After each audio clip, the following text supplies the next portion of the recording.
Vamos à palavra do Senhor essa noite?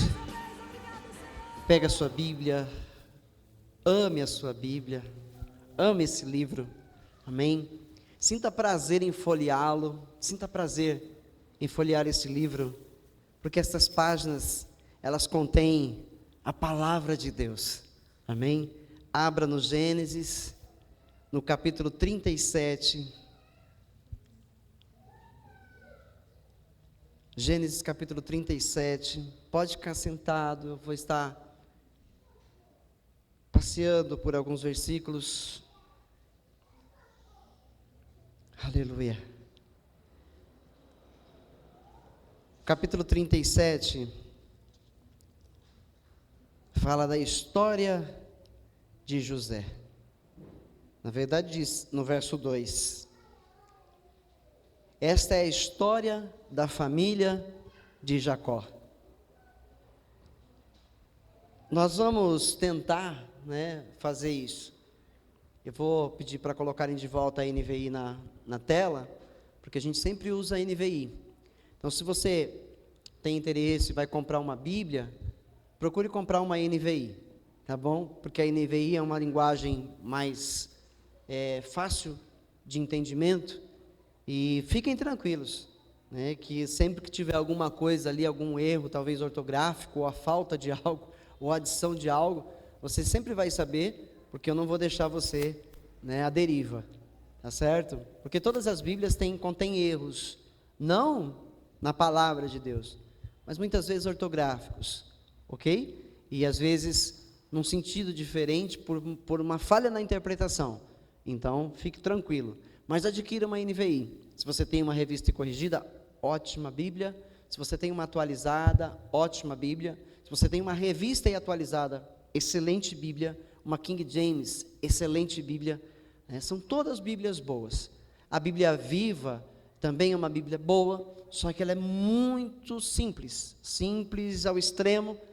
E aí, infelizmente, perde-se um pouco da nobreza da palavra de Deus. Assim como a nova tradução na linguagem de hoje, perde muita nobreza da palavra, ali é só para você compreender melhor o que está dizendo, textos difíceis que você não compreende, para você compreender melhor, mas às vezes é tão simples, simplifica tanto, que distorce a verdade. Então nós temos que tomar cuidado com tudo isso, tá certo?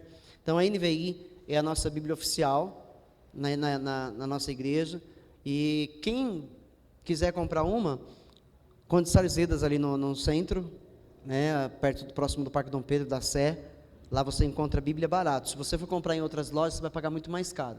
Mas se você for comprar lá na Conde Sarzedas, você vai comprar a Bíblia bem barato, tá bom? Uma Bíblia de estudo, por exemplo, como essa que eu tenho aqui, é uns 70, 80 reais no máximo, tá? Para você ter uma ideia de valores. E se você não vai comprar uma Bíblia de estudo, então você vai pagar 20, 15, 20, 25, 30, ao teu gosto, tá? Então procurem a NVI, ok? E quando eu for para lá, eu aviso, semana eu estou indo para lá, se alguém quiser eu trago, ok?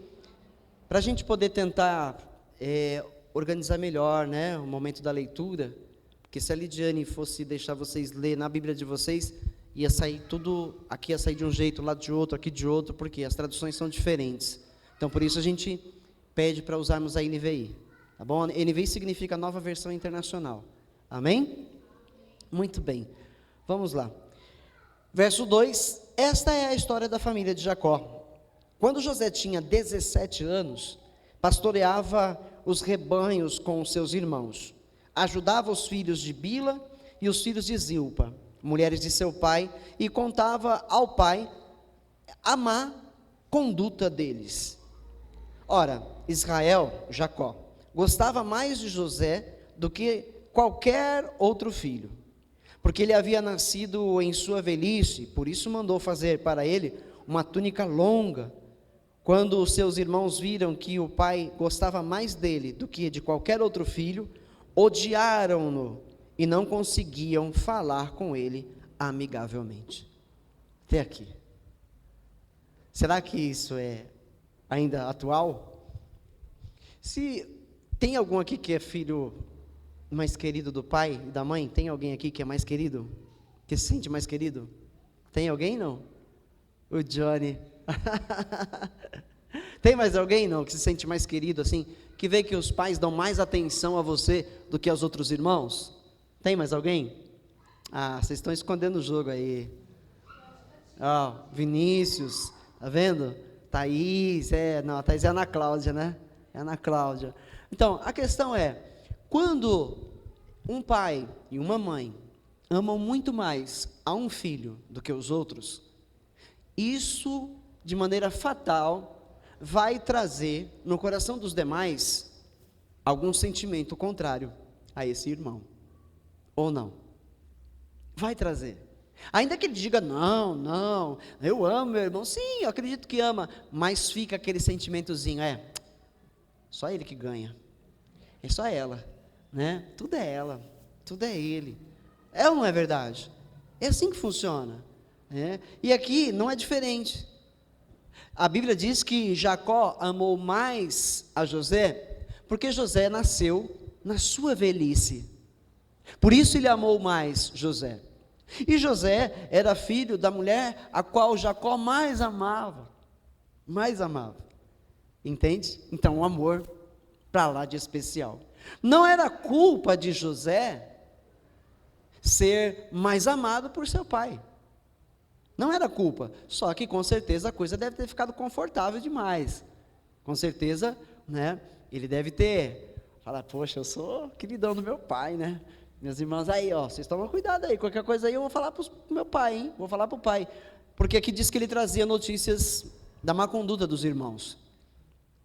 Ou seja, ou Jacó confiava a José, né, a vigilância de seus irmãos, para ver como é que eles iam lá no campo, ou então, José era fofoqueiro mesmo, das duas uma, mas que Jacó recomendava a José, né, cuidar de seus irmãos, ser o olheiro de seus irmãos, isso é bíblico, tá certo? E aí então, por ele amar mais José, os demais passaram a odiá-lo,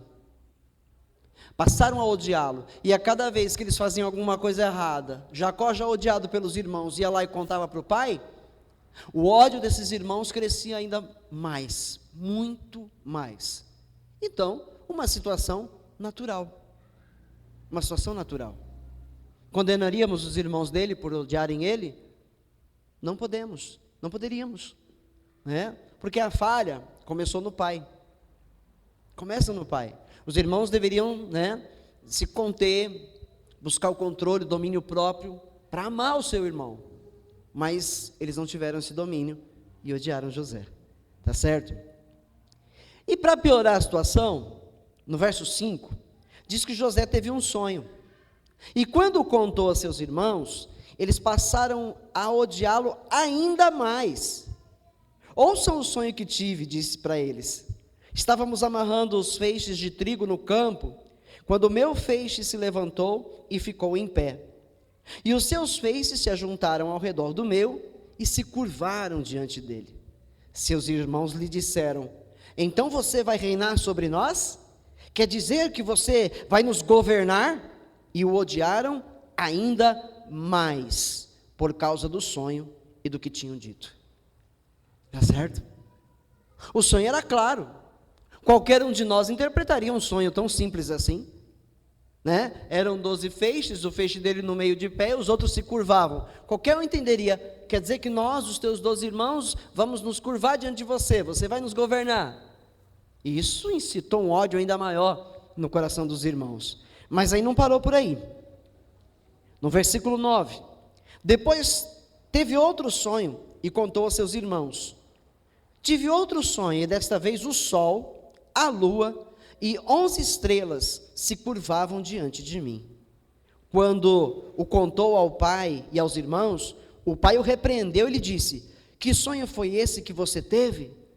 Será que eu, sua mãe e seus irmãos, viremos a nos curvar até o chão diante de você? Assim seus irmãos tiveram ciúmes dele. O pai, no entanto, refletia naquilo. O pai ficou pensativo, porque o pai entendeu, o pai servia a Deus, e o pai compreendeu, este sonho vem de Deus, e então ele guardou no coração. Mas os irmãos dele, né, ficaram com ódio ainda maior. Encurtando a história, porque são muitos capítulos falando sobre a vida de José, encurtando a história, na sequência, lá no verso 12, os irmãos de José foram apacentar o rebanho de seu pai, né, perto de Siquém, diz o versículo. E José recebeu ordens do seu pai para ir lá ver como tudo estava. O pai dele falou assim: quero que você vá até lá. E ele respondeu: eis-me aqui, Senhor. E o pai então: vá ver se está tudo bem com seus irmãos e com os rebanhos, e traga-me notícias. Então ele queria notícias. Então quando José vai chegando, primeiro tem um outro detalhe aqui. Eu vou ter que procurar esse detalhe aqui e ler para você, porque você tem que entender que o que está acontecendo com a vida de José aqui não é uma coisa normal, não é uma coisa natural, não é algo assim que foi acontecendo, mas Deus tem o domínio, Deus tem o controle da situação que está ocorrendo, porque Deus tem planos na vida de José, e José vai reconhecer isso lá na frente e vai dizer isso a seus irmãos, ele vai dizer isso a seus irmãos, porque vai ser esclarecido por Deus o porquê de todos esses acontecimentos, ok? Então vem aqui no verso 14, vou pegar do verso 14, disse o pai: vá ver se está tudo bem com seus irmãos e com os rebanhos, e traga-me notícias. Jacó o enviou quando estava no vale de Hebrom, mas José se perdeu, preste bem atenção, José se perdeu, quando se aproximava de Siquém. Aí o que acontece? Um homem o encontrou vagueando pelos campos e lhe perguntou: que é que você está procurando? E ele respondeu: procuro meus irmãos. Pode me dizer onde eles estão apacentando os rebanhos? Respondeu o homem: eles já partiram daqui, eu os ouvi dizer, vamos para Dotã. É uma situação normal? Não é uma situação normal. Quem era esse homem? Quem era esse homem que estava ali? Porque a Bíblia diz: José se perdeu. José se perdeu e do nada aparece um homem e ele fala: você viu os meus irmãos por aí apacentando rebanhos? Olha, eu vi seus irmãos, sim. O homem não era conhecido. A Bíblia não está dizendo que esse homem era conhecido. Diz que apareceu um homem, do nada apareceu um homem. E este homem então responde: olha, eu vi sim, eles foram para lá, e disseram, eu ouvi eles falando que iam apacentar os rebanhos em Dotã.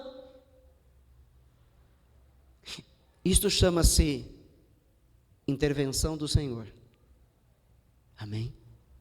Porque José estava sendo guiado pelo Espírito Santo, ele se perdeu, e o Espírito Santo lhe pôs no caminho de volta. Porque tudo o que aconteceu no sonho de José precisava ser concretizado. Aí eu emendo a mensagem de domingo: aquele que começou a boa obra é fiel e vai terminá-la. E Deus começou uma obra na vida de José. Deus começou uma obra na vida de José, e todos os ocorridos, tudo que foi acontecendo, tudo que aconteceu, era plano de Deus. Deus já tinha tudo preparado. A cada situação que viesse a acontecer, Deus já tinha domínio para guiar José até o cumprimento da profecia, em que ele governaria seu pai, sua mãe e seus irmãos. Amém? Aleluia.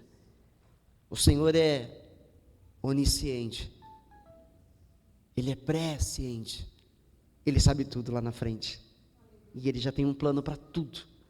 Ele já tem um plano para cada uma das vidas que estão aqui essa noite. Ele tem um plano para cada um de nós, e ninguém vai impedir os planos de Deus de acontecerem nas nossas vidas. Pode se levantar o cão, como alguns dizem, né? Pode se levantar Satanás, pode se levantar o diabo. Ele pode se levantar junto com todos os seus demônios. Ele pode usar todos os seus exércitos contra uma única vida aqui da igreja. Mas os planos de Deus não vão ser impedidos na vida deste crente, na vida deste servo, desta serva do Senhor. Amém? E isso está claro na vida de José. Está claro. Então apareceu esse homem, enviou ele, colocou José no caminho certo para encontrar os irmãos. Quando José é avistado pelos irmãos, o ódio no coração dos irmãos ferve, e aí eles começam a dizer: vamos matá-lo. Quando ele chegar aqui, vamos matá-lo, jogá-lo dentro de uma cisterna, e vamos dizer que um animal feroz o estraçalhou, o comeu. Mas um dos irmãos diz: não podemos fazer isso, é nosso irmão, sangue do nosso sangue, carne da nossa carne, não podemos fazer isso, vamos fazer diferente, vamos vendê-lo. Olha lá, vem vindo mercadores, lá no fundo, lá embaixo, vem vindo os mercadores ismaelitas, vamos vender para eles, então vamos. Lançaram José dentro de uma cisterna, e quando esses homens se aproximaram, eles tiraram José de lá, e José foi comprado por estes homens, por moedas de prata, e foi vendido então para eles, e ele foi levado para o Egito.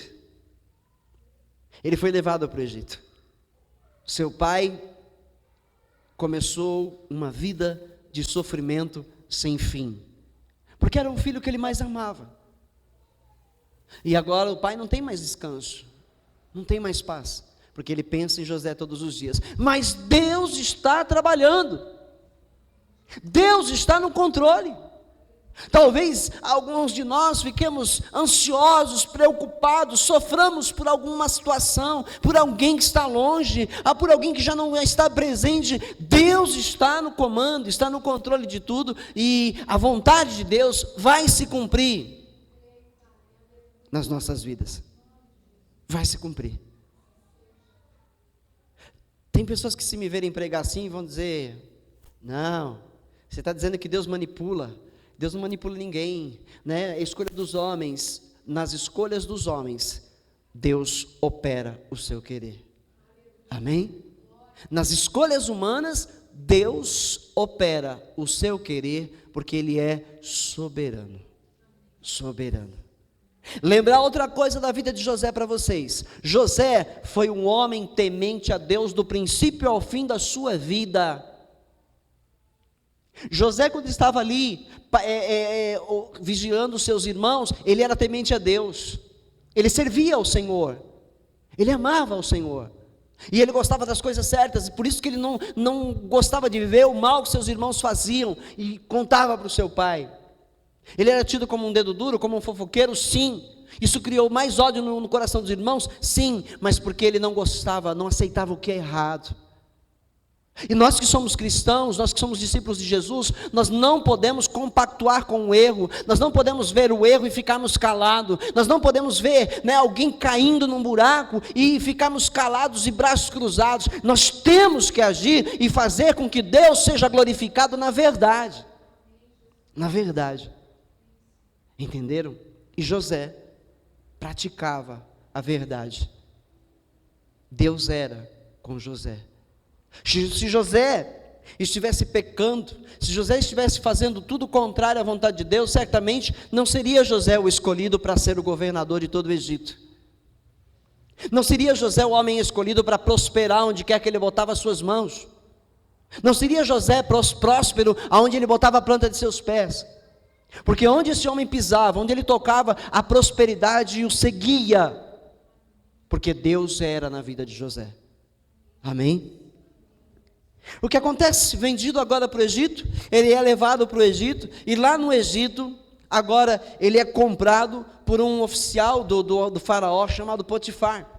E esse José, ele é comprado para servir na casa de Potifar, e em pouco tempo, este homem José, ele começa a ganhar a confiança de Potifar, porque Potifar começa a olhar que este homem é um bom administrador, aonde ele toca a mão, floresce, prospera, porque a Bíblia diz nos capítulos seguintes, que Deus era na vida de José. Então onde ele quer que ele pise, onde quer que ele trabalhe, a prosperidade ocorre. E está indo tudo bem, está indo tudo maravilhosamente bem, mas aí então a mulher de Potifar bota os olhos sobre José. A Bíblia diz que José era um homem bonito, era um homem formoso, de boa aparência, de um porte, musculoso, e quando essa mulher botou o olho nele, ela desejou esse homem, e aí começou a luta de José. Porque a Bíblia diz que todos os dias, essa mulher dava em cima de José. E José tinha a mesma resposta: eu não vou trair o meu Senhor, o meu patrão e o meu Deus. Eu tenho tudo, ele disse para ela, o seu marido me deu tudo em minhas mãos, tudo que é dele ele põe em minhas mãos, ele nada é maior do que eu em todas as coisas, porque ele me deu tudo em minhas mãos, menos a ti, porque você é mulher dele. Temor a Deus, temor. E ele disse: não vou trair o meu patrão, nem a meu Deus. Entenderam? Mas aí num certo dia, vocês conhecem a história, essa mulher chegou e agarrou ele e falou: é hoje, José, você não vai escapar de mim hoje, José. E José começou a se debater e saiu, ela arrancando, segurou a sua roupa, né, sua túnica ficou nas mãos dela, e ele saiu correndo. E quando ele fugiu, ela começou a gritar, porque não tinham funcionários na casa, ela começou a gritar, apareceram funcionários, e ela disse então que José tinha dado em cima dela e tentou violentá-la. E isso foi aos ouvidos do marido dela. O marido dela então se irou e lançou José na prisão. E o que a Bíblia diz? Que na prisão, José também ganhou a confiança do carcereiro. E o carcereiro confiou tanto em José, gostou tanto de José, que deu o cárcere nas mãos de José. José administrava a prisão, sendo um preso. Mas José era um homem triste. Ele não estava feliz. Ele era um homem triste porque no seu coração havia saudades do seu pai, da sua família, dos seus irmãos, de Benjamim, que era o irmão mais novo. José vivia uma vida amargurado, José vivia uma vida de sofrimento. Num momento dentro da prisão ele clama, ele grita ao Senhor: por que me abandonou, Senhor? Por que me abandonou? Algo profético que sairia da boca de Cristo mais adiante.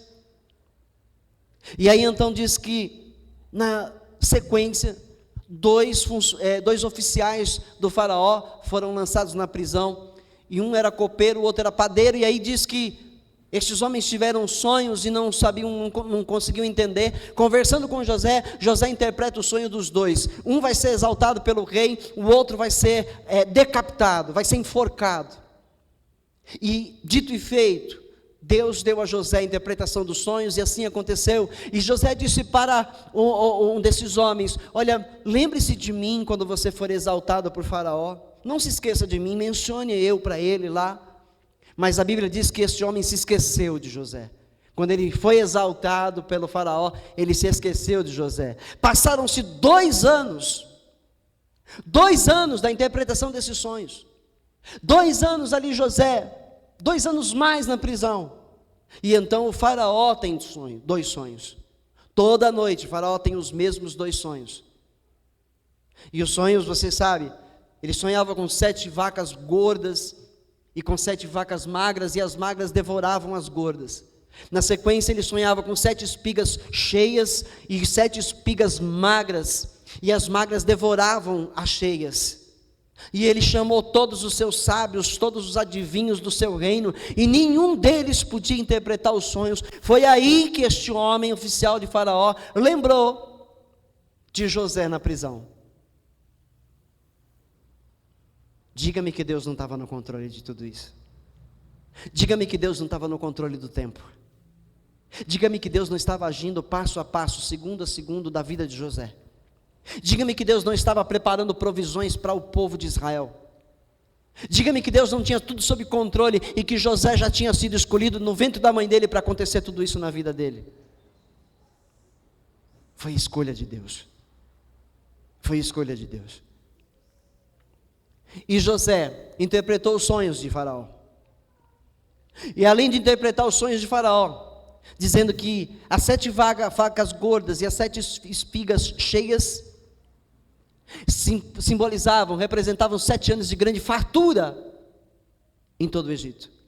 E as 7 vacas magras e as 7 espigas magras, 7 anos de fome após 7 anos de fartura. E após ter interpretado o sonho para Faraó, ele ainda deu a Faraó a dica do que ele tinha que fazer. digo ao faraó, ao rei, que levante um homem, que escolha um homem sábio, um homem inteligente, bom administrador, para juntar, durante os 7 anos de fartura, juntar em celeiros tudo que for possível, construir novos celeiros e alcançar muita comida guardada, para que quando vierem os 7 anos de fome, o faraó e o seu povo não morram de fome, e o Egito sirva também as outras nações. E então o faraó, diz a Bíblia, que foi tocado pelo Espírito Santo. Quando José interpretou o sonho e falou o que tinha que ser feito, aonde é que eu vou encontrar um homem com tal sabedoria? Ele está aqui na minha frente. Você, José, que a partir de hoje vai passar a se chamar Zafenate Paneah. O que significa? Ninguém até hoje chegou a uma tradução desse nome. Ninguém conseguiu traduzir o que realmente significa esse nome, Zafenate Paneah. Mas alguns chegaram a acreditar que Zafenate Paneah significa o Senhor de 2 terras. O Senhor de 2 terras. E ele disse: você vai ser este homem. E para que todos obedeçam você, ninguém estará acima de você, a não ser eu mesmo. Tirou o anel dele, tirou um anel de selo dele, colocou no dedo de José, e o consagrou o superintendente de Faraó, um tipo de rei, substituto, para o trabalho no Egito. E a Bíblia diz então que José começou a trabalhar, e saía todos os dias com os soldados, com o povo, com os trabalhadores, e ele fez planejamentos de como construir celeiros, e foram construindo grandes celeiros, e a colheita foi abundante, e foi guardando, e foi armazenando, até que o último dia dos 7 anos chegou, e aí então vieram os 7 anos de fome, e toda a terra começou a ter fome, todas as demais províncias passaram a ter fome. A miséria chegou em toda a terra, menos do Egito. E aí os povos ficaram sabendo, ouviram dizer que no Egito havia fartura. E esses povos então, eles viajavam, peregrinavam até o Egito, e quando eles chegavam no Egito, eles usavam o seu ouro, a sua prata, os seus bens, para trocar por cereais, para trocar por comida. E a Bíblia diz que o Egito foi ficando cada vez mais rico, cada vez mais poderoso, tudo através de José. Tudo através de José. E aí diz a palavra que lá em Canaã, o pai de José ficou sabendo do que estava acontecendo no Egito, e ele pega os seus irmãos e envia eles ao Egito para trazer comida, e eles levam dinheiro para lá, e quando eles vêm, o irmão deles os recebe, os conhece, mas ele permanece em oculto, ele não se mostra a seus irmãos, o seu coração aperta, o choro vem na garganta, ele tem que sair de cena, e chorar, depois enxugar o rosto, voltar, e aí a Bíblia diz que eles mandam eles de volta com cereais, com dinheiro de volta, e pede que traga o irmão deles mais novo, porque senão ele deixaria o outro preso ali, sofreria as consequências. Houve toda uma trama de José para ter ali toda a sua família no Egito. E a Bíblia diz que por fim os irmãos voltaram de novo ao Egito com Benjamim. E no capítulo 45, a Bíblia diz que José preparou um almoço para todos os seus irmãos, para almoçar com eles. E eles não sabiam de nada ainda, só sabiam que era para almoçar com ele. E foi feito esse almoço. E enquanto eles almoçavam, houve um momento que José também se apartou deles para chorar muito. Chorar muito. Alguns podem pensar, José a mágoa feriu o coração dele, o ódio dos seus irmãos, a amargura. Mas não havia amargura, não havia mágoa, não havia ódio no coração de José, porque José era um homem que temia a Deus, e deixou que o Espírito Santo guiasse. E no capítulo 45, no verso 2, diz: e ele se pôs a chorar, tão alto, que os egípcios o ouviram, e a notícia chegou ao palácio de Faraó. Então disse José a seus irmãos: eu sou José. Meu pai ainda está vivo? Mas os seus irmãos ficaram tão pasmados diante dele, que não conseguiam responder-lhe. Verso 4: cheguem mais perto, disse José a seus irmãos. Quando eles se aproximaram, disse-lhes: eu sou José, seu irmão, aquele que vocês venderam ao Egito. Agora nós chegamos ao clímax da mensagem, para você entender que tudo está nas mãos de Deus. Toda e qualquer situação na terra está nas mãos de Deus, nada foge ao controle de Deus. E se você é um homem, se você é uma mulher que vive com temor a Deus e que anda servindo a Jesus, como nós cantamos aqui essa noite, você pode ter a plena convicção de que tudo que está acontecendo na tua vida, Deus tem domínio, e tudo que está acontecendo na tua vida, Deus estará usando no futuro para que você entenda o que Deus estava fazendo. Porque aqui chega esse momento na vida de José, e José compreende nesse momento o porquê de todas as situações que ele viveu. Nesse momento José percebe, entende o porquê de todo o sofrimento, o porquê de ter sido odiado pelos irmãos e tão amado pelo pai, o porquê de ter sido vendido por seus irmãos e ser escravizado no Egito.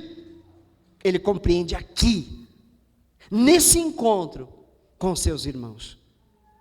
Às vezes você está vivendo de uma maneira e você não está compreendendo o que está acontecendo. Às vezes você está lá: meu Deus, mas eu não estou entendendo o porquê, eu estou fazendo tudo certo, está dando tudo errado. Senhor, eu não estou entendendo o porquê que eu não estou conseguindo prosperar, o porquê que eu não estou conseguindo ir adiante. Eu não estou entendendo, Senhor. Eu te sirvo, eu temo ao Senhor, eu congrego, meu Pai, eu tenho cultuado o teu Senhor com temor, com amor, tenho ajudado os meus irmãos, eu tenho trabalhado na tua obra, Senhor, eu tenho te amado em oração, eu tenho te amado em adoração, em louvor. Por que, Senhor, que a minha vida está assim, Pai? Por que eu estou passando por tantos problemas financeiros, familiares, sentimentais? Ah, meu Pai, por que, Senhor?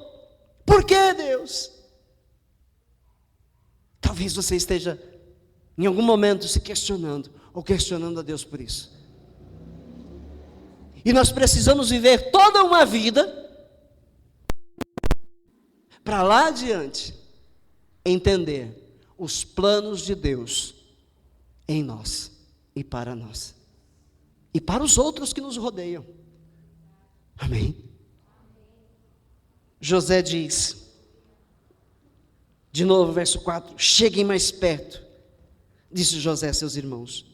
Quando eles se aproximaram, disse-lhes: eu sou José, seu irmão, aquele que vocês venderam ao Egito. Ele podia falar assim: agora eu vou mandar matar vocês, eu mando escravizar vocês, vocês vão agora quebrar pedra, vocês vão ficar com corrente, bola de ferro nos pés. Mas não, olha o que José diz aqui. Olha o que José diz: eu sou José, seu irmão, aquele que vocês venderam ao Egito. Agora não se aflijam, nem se recriminem por terem me vendido para cá, pois foi para salvar vidas que Deus me enviou adiante de vocês. Compreendeu? José aqui entendeu todo o plano de Deus na sua vida. José aqui, por ser um homem a viver na presença de Deus, conseguiu compreender neste momento, porque o pai o revelou para ele qual era o plano. Qual era o plano? Deus me enviou adiante de vocês para salvar a vida de vocês. Eu fui vendido por vocês porque era plano de Deus. Vocês me odiaram porque era plano de Deus. Era plano de Deus que vocês se enciumassem. É fato que eu, sendo amado pelo meu Pai mais do que a vocês me odiariam. E o Pai, o nosso Deus, usou toda essa situação a favor de mim e de vocês. E de vocês. Percebe? Verso 6: já houve 2 anos de fome na terra, e nos próximos 5 anos não haverá cultivo nem colheita. Verso 7, mas Deus me enviou à frente de vocês, para lhes preservar um remanescente nesta terra, e para salvar-lhes a vida com grande livramento. Amém? O que eu digo para você? Não queira entender agora o trabalhar de Deus na sua vida. Se você não está vendo nada acontecer, ou se pelo contrário você está vendo muita coisa acontecer, contrário, não queira compreender agora, apenas aceite que Deus tem o comando de tudo. Apenas aceite que Deus está no controle de todas as coisas. E quando você menos esperar, Ele, sem nenhum esforço, vai esclarecer para você o porquê de tantas situações. Porque Deus tem um plano na sua vida, e Ele começou uma obra na sua vida, assim como fez na vida de José, e Ele vai terminar essa obra na sua vida, assim como Ele terminou na vida de José. José morreu farto de dias, Israel viveu fartamente no Egito, enquanto José viveu, enquanto aquele faraó viveu. Amém? Creia que este mesmo Deus ama a sua vida, da mesma maneira que amou a vida de José, e seus irmãos, e Jacó. E esse amor é o mesmo sobre a sua vida. E os planos de Deus são planos de dar a você um final que você espera, que você sonha em ter. Amém? Que Deus abençoe a tua vida, meu irmão e minha irmã, e que você continue confiando no Senhor. Eu estou sem relógio hoje ali. Até que Jesus volte, até que Jesus venha. Quando Ele voltar, nós temos que estar como José, conservados para Deus, irrepreensíveis ao pecado, para que Ele encontre fé no meu coração, no seu coração, e herdemos então aquilo que nos foi prometido desde a antiguidade, a nova terra. Amém? Que Deus te abençoe. Louve ao Senhor com as suas palmas.